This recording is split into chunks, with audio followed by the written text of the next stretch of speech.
है वीर जवानों और किसानों का, इस देश का यारो क्या कहना। अगर सरहद पर बैठे एक जवान सर्दी गर्मी बरसात के मौसम में हमारी रक्षा ना करें तो हम चैन की एक सांस भी ना ले पाएं। और अगर सर्दी गर्मी बरसात के मौसम में किसान फसलें ना उगाएं तो हम अन्न का एक दाना भी ना खा पाएं। लेकिन आज हमारा देश आजाद है, हमारा किसान आजाद है। लेकिन क्या स्वतंत्रता से पहले की तस्वीर आप जानते हैं? जब हम पराधीन थे तब यही किसान दोगुना तिगुना लगान भरा करते थे। लेकिन आज जमीन अपनी, मिट्टी अपनी, मुनाफा अपना।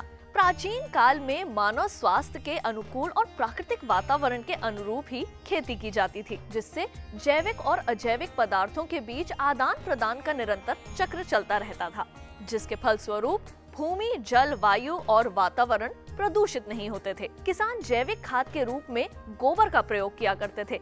लेकिन 1960 के दशक में एक ऐसा समय आया जब हमारे देश की धरती ने फसल रूपी सोना उगलना कम कर दिया। लेकिन कहते हैं ना, जब ईश्वर एक रास्ता बंद करता है तब दूसरा खोल देता है। ऐसे में आशा की किरण बनकर सामने आए MS स्वामीनाथन जी, जिन्हें हरित क्रांति का पिता माना गया। और इस क्रांति ने भारत को दुनिया भर में सर्वाधिक खाद्यान्न की कमी के कलंक से मुक्ति दिलाई। जिस तरह अंग्रेज हमारे देश में प्रवेश कर धीरे धीरे हमारे देश को खोखला कर रहे थे, उसी तरह कीटनाशकों के अंधाधुंध प्रयोग ने हमारी धरती को खोखला कर दिया था। कहते हैं ना, जैसा बोते हैं वैसा पाते हैं।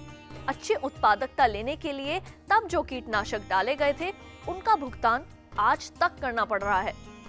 नतीजतन मिट्टी की उर्वरा शक्ति नष्ट हो गई है, जिसका बुरा असर हमारे स्वास्थ्य पर भी पड़ रहा है। लेकिन हारे हम तब भी नहीं, डटकर ब्रिटिश सेना का सामना किया, उनके खिलाफ लड़ाई की और अपने प्यारे भारत देश को आजाद करवाया। हारे हम आज भी नहीं हैं। कृषि का इतिहास एक बार फिर दोहरा रहे हैं, एक बार फिर जैविक खेती को बढ़ावा दे रहे हैं। आज छत पर बागवानी कार्यक्रम के इस अंक में हम आपको बताएंगे कि केवल अपने खेतों में ही नहीं, बल्कि किस प्रकार अपने घर की छतों पर भी आप जैविक तरीके से फल और सब्जियां उगा सकते हैं।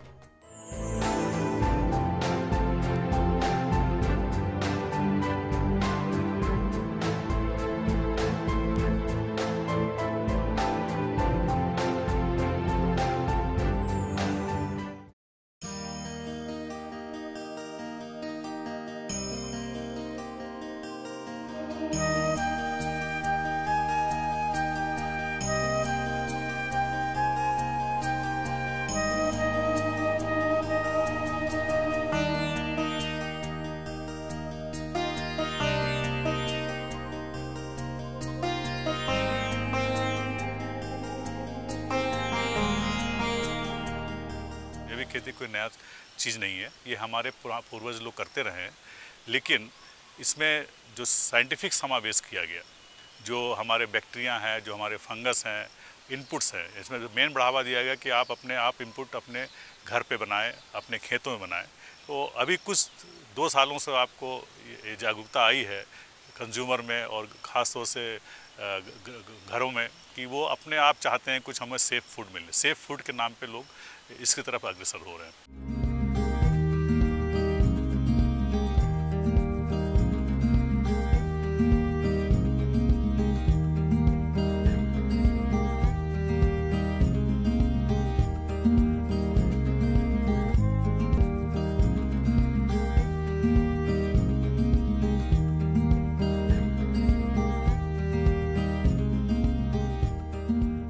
आमजन अपनी छतों पे या गांव में किसान या आम आदमी अपने छप्परों पे कुछ बीज लगा के या अपनी बैकयार्ड में कुछ छोटी मोटी खेती करके सब्जियां या फल उगा के अगर उनका उपयोग करता है तो उनका आनंद निराला है। और ये आनंद अगर जैविक इनपुट के साथ लगाया जाए तो मज़ा महामज़ा बनकर सामने आता है।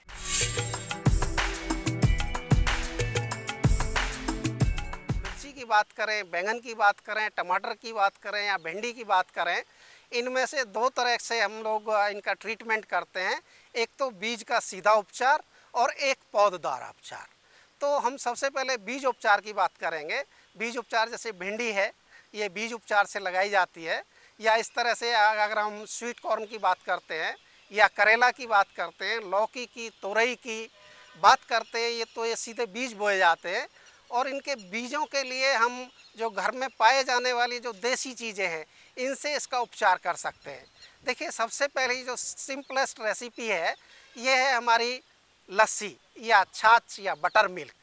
लस्सी, छाछ या बटर मिल्क का प्रयोग जो कि आमतौर पर, या दही का प्रयोग जो घर में पाई जाती है, तो बीजों की क्वांटिटी या बीजों की मात्रा को देखकर जिसमें आराम से इनको भिगोया या इनको स्मूथली इसको रगड़ा जा सके आराम से, उतना मात्रा में हम लस्सी, छाछ या बटर मिल्क लेंगे और इनसे थोड़ा सा डाल के इनको हल्के हाथ से इनको मैश करेंगे और मिलाने के बाद जब इस छाछ की या लस्सी की यूनिफॉर्म लेयर इनके ऊपर चढ़ जाए तो हम अपने बीज को बो सकते हैं। इसके साथ साथ हमारे घर में शहद हो सकता है, शहद से भी हम बीज उपचार कर सकते हैं। इसके अलावा अगर हम गांव में हैं तो गाय का पेशाब, गाय के पेशाब से भी बीज का उपचार कर सकते हैं। इसके अलावा अगर हमको चींटियों की मिट्टी मिल जाती है या दीमक की मिट्टी मिल जाती है या हल्दी मिल जाती है, तो इनमें से किसी एक से भी, चींटी की मिट्टी, दीमक की मिट्टी या हल्दी, इनसे भी हम थोड़ी मात्रा में इनको बीज पे लगा के थोड़ा पानी का प्रयोग करके इनको यूनिफॉर्म लेयर कोट करने से हमारा बीज उपचार आता है, हो जाता है। इसके बाद आते हैं हम पौधोपचार।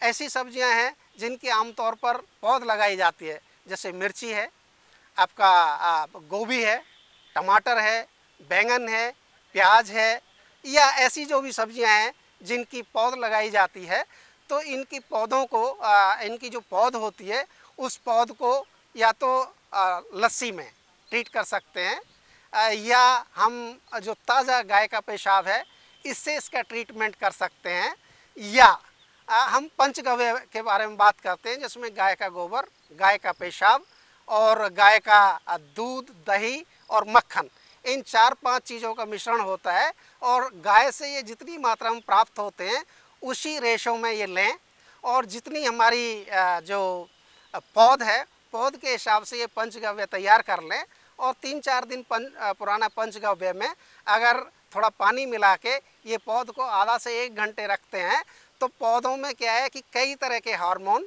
कई तरह के जो बीज जनित बीमारियां हैं, बीज जनित बीमारियां अलग हट जाती हैं और कई तरह के जो हार्मोन है वो पैदा होते हैं। छत पर बागवानी कार्यक्रम में वक्त हो चला है एक छोटे से ब्रेक का। आप कहीं मत जाइए और देखते रहिए कार्यक्रम छत पर बागवानी।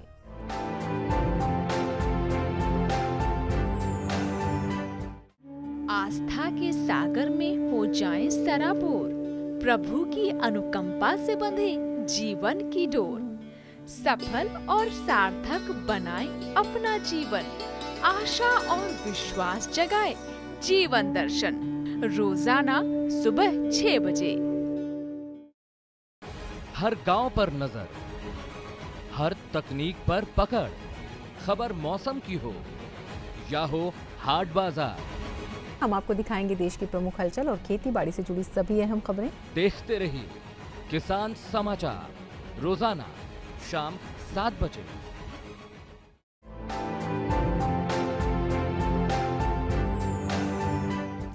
ब्रेक के बाद छत पर बागवानी कार्यक्रम में आप सभी का स्वागत है। तो आइए कार्यक्रम में बढ़ते हैं आगे।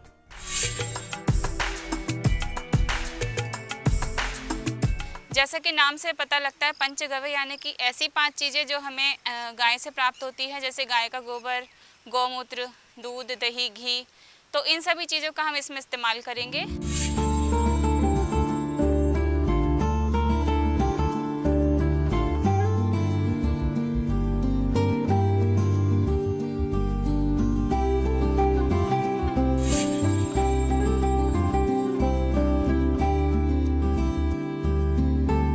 तो इस तरह हमने पंचगव्य तैयार किया है। ये जो मिश्रण है इसको 7 से 10 दिन के लिए छोड़ देते हैं ताकि इसमें फर्मेंटेशन या किण्वन की प्रक्रिया हो और ये तैयार खाद के रूप में तैयार हो जाए।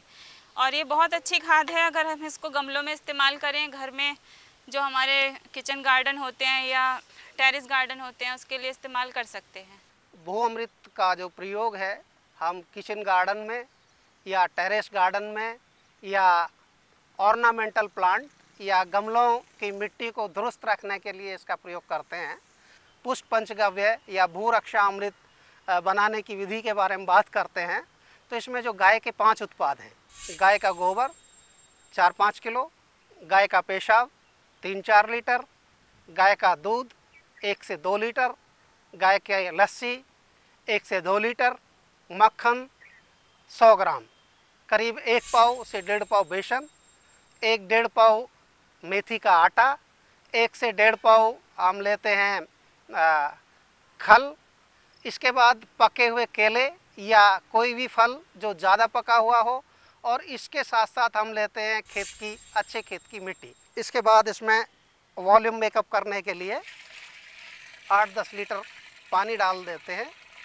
इस तरह से अगर जब भी हम गमलों में या किचन गार्डन में पानी लगाएं तो इनके साथ साथ इसकी गमलों में मिट्टी के अनुसार 5 किलो मिट्टी वाले गमले में 50 से 100 ग्राम, 10 किलो मिट्टी वाले में करीब 100 से 200 ग्राम, और 20 किलो मिट्टी वाले गमले में करीब 200 से 250 ग्राम का ये जो कल्चर या ये भूअमृत डालने से जो गमलों की मिट्टी की सेहत अच्छी रहती है। और इसका प्रयोग हम हर 15 दिन में एक बार करने से हमें किसी भी तरह के अन्य पोषक तत्व की या किसी अन्य आदान की ज़रूरत नहीं पड़ेगी। इससे हमारे जो ऑर्नामेंटल प्लांट हैं या किचन गार्डन है या टेरेस गार्डनिंग में जो सभी प्रकार के पौधे या सब्जियां हैं वो स्वस्थ रहेंगी। 18 से 20 लीटर पानी की बाल्टी में पानी लेके उसमें हम 200 ग्राम गुड़ डालेंगे,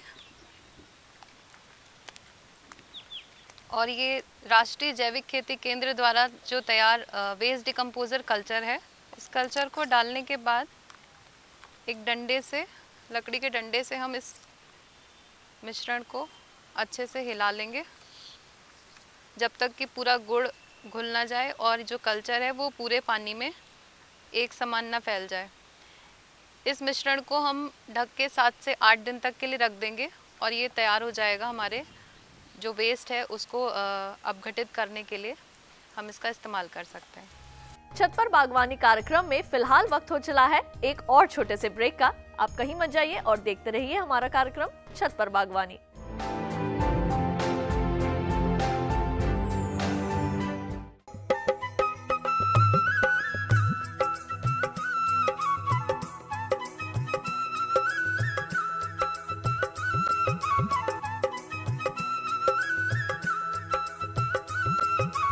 लोक रंग हर शनिवार शाम 4:30 पर डीडी किसान पर। हम आ रहे हैं आपके गांव। सामान्य ज्ञान के पूछेंगे सवाल। इनमें से कौन सा तत्व पौधों के लिए लगभग गैर जरूरी है? सोडियम। देखें घूमते फिरते रविवार सुबह 7:30 पर।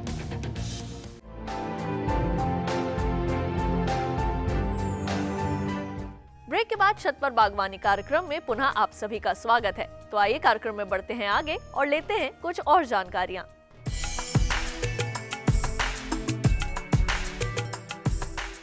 हम जैसे सुबह के टाइम या शाम के टाइम में घूमने के लिए अपने घर से बाहर निकलते हैं तो इनके जो पेड़ पौधे जो हमको दिखाई देते हैं, जैसे उनमें बहुत सारे पेड़ पौधे इस तरह के हैं कि जिनका हम उपयोग करके अपने जो गार्डन में लगे हुए कीड़े और फसल पे जो कीड़े मकोड़े लगे हुए उनकी रक्षा कर सकते हैं। जैसे कि आपका ये धतूरा है, अरंडी, शरीफा, नीम की पत्ती, कांग्रेस घास, आक, भांग, अमरवेल, इन सभी खरपतवारों को बारीक बारीक काट करके सभी को डाल दिया। इसके उपरांत इसके अंदर हम 5 लीटर गौमूत्र सेम मात्रा में पानी,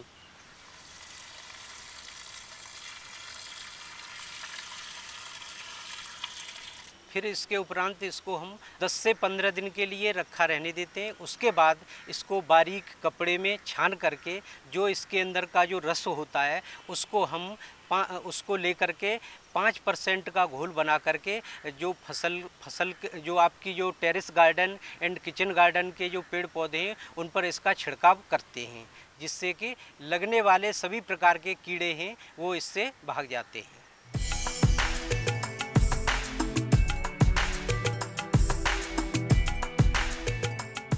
प्राय हमने देखा है कि जब हम घरों में फल फूल या सब्जियों के पौधे लगाते हैं तो उनमें कुछ कीड़ों की वजह से वो हमारे पौधे नष्ट हो जाते हैं, कीड़े उन्हें नुकसान पहुंचाते हैं।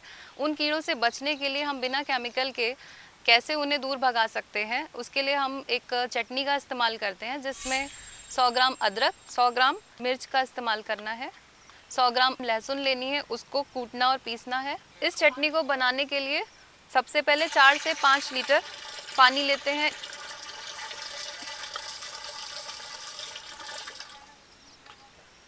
अब इस 4 से 5 लीटर पानी में हम ये 100 ग्राम अदरक डालेंगे।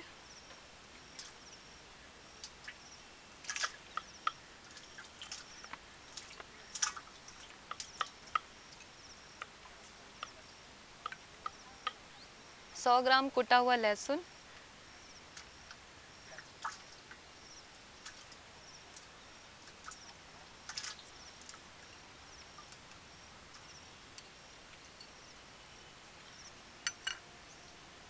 और 100 ग्राम तीखी मिर्च।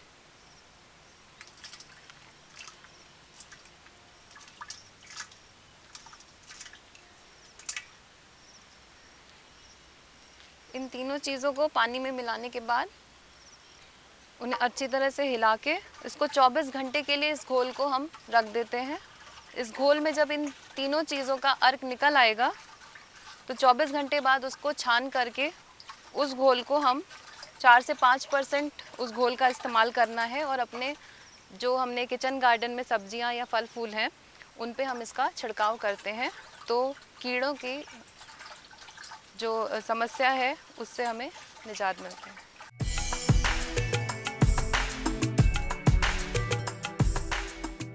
घर में तांबे का जग या लोटे आराम से मिल जाते हैं और इस तांबे के लोटे में हम पानी के साथ लस्सी डालें और लस्सी डाल के इसको 15-20 दिन पुराना कर लें और इसके बाद इसको छान लें और छानने के बाद इसका 5% का स्प्रे कीजिए, बना लीजिए। और 5% का स्प्रे बनाने से इसको तमाम तरह की सब्जियों पे, तमाम तरह के ऑर्नामेंटल प्लांट पे अगर इसका इस्तेमाल करेंगे तो इससे 2 काम होते हैं। एक तो जो बैक्टीरिया या जीवाणु जनित जो बीमारी हैं उनको कंट्रोल करने में या उनकी रोकथाम करने में सहायता मिलती है, और दूसरा अगर हमारे पौधे में तांबे की कमी है तो तांबे की कमी भी बहुत आसानी से पूर्ति की जा सकती है। इसके बाद बात आती है जैसे घरों में कई पौधे होते हैं और इनको आके गिलहरी काट जाती है, तो गिलहरी काट जाते हैं। इसके लिए हम लोग को क्या करना है कि जो तीखी मिर्च है, जो तीखी हरी या लाल मिर्च, इसकी आप चटनी बनाएं और उसमें चाहे तो आप लहसुन डाल सकते हैं और नहीं भी डालें तो इस जो तीखी मिर्ची है इसका स्प्रे अगर हम इन फसलों पे, ऑर्नामेंटल प्लांट पे कर दें तो इसके टेस्ट की वजह से गिलहरी इस पे नहीं आती है और इस पे आके अटैक नहीं करेगी। जिन खेतों में या जिन किचन गार्डन में टर्माइट या दीमक की समस्या हो तो आमतौर पर घरों में हींग पाई जाती है, खाने में उपयोग होती है।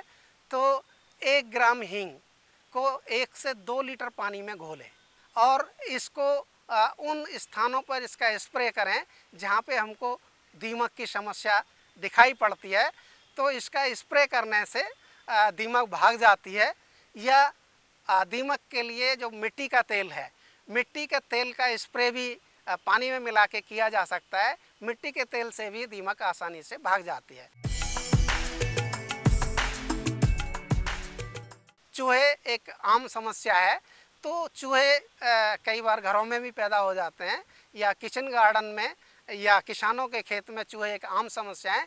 और इसके लिए जो जो सिर के बाल हैं, आमतौर पे जो बार्बर के यहाँ बाल होते हैं वो ले आए, लाने के बाद उसको बारीक बारीक काट लें और गुड़ लें और गुड़ में थोड़ा घी या तेल मिलाएं और मिलाने के बाद आपके किचन गार्डन या फार्म यार्ड में जो चूहों के साइज़ के अनुसार उसका मुंह कितना खुलता है उस हिसाब से गोलियां, छोटी छोटी गोलियां बनाएं। वो चने के, छोटे चने के दाने के बराबर हो सकती हैं या बड़े चने के दाने के बराबर हो सकती हैं। इतनी बड़ी बड़ी गोलियां बनाएं और गोलियां बनाकर जिस रास्ते से चूहों का आना जाना हो, अगर वहाँ पे ये गोलियां आप रख देंगे तो क्या होगा, चूहे क्योंकि उसमें घी और गुड़ मिला होता है तो बहुत चाव से खाते हैं और चाव से खाने के बाद क्या होता है कि ये उसके आहार नाल में या इंटेस्टाइन में जाके चौक कर देती हैं, तो चूहे हड़बड़ाहट में आ जाते हैं और उस क्षेत्र को छोड़कर भाग जाते हैं और अगले 3-4 महीने तक आपके खेत में या किचन गार्डन में चूहों का प्रवेश नहीं होगा। तो ये काम आप हर 3-4 महीने में करके चूहों से निजात पा सकते हैं।